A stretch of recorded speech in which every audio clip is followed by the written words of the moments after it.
আস্তে পড়ছে। এখানে বসলে অনেক সুন্দর লাগবে, আর বসলেই আপনার হলো মন ভালো হয়ে যাবে, মন যতই খারাপ থাক না কেন। এখানে অনেক দেশের লোকজন আসে,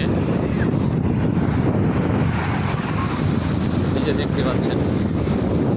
এখানে কিছু স্থানীয় আছে, আর হচ্ছে বিভিন্ন দেশের হলো পর্যটক, তো ঘুরতে আসছে সবাই। অনেক ভালো লাগতেছে, বাচ্চাদের অনেক সাহস দেখতেছেন।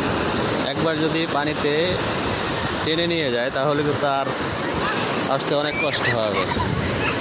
গভীর কেমন জানি না, দেখতে পাচ্ছেন এই গর্জন সমুদ্রের, ওরা খেলা করতেছে।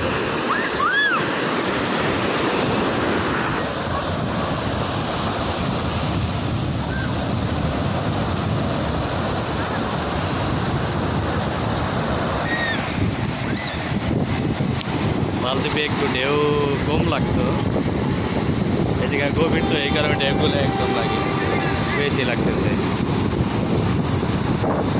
একদম সমুদ্রের পাশে হচ্ছে রেল লাইন, তো একটা ট্রেন আসতেছে, দেখি।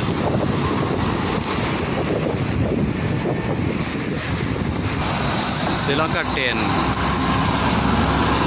আস্তে আস্তে গতি বাড়াইতেছে। ওই পাশে রেল স্টেশন, তো রেল স্টেশন থেকে ছেড়ে যাচ্ছে একদম সাগরের সাথে লাগানো, সাগরের পাড়েই হচ্ছে রেল স্টেশন বা রেল যাতায়াত করে, রেল চলাচল করে।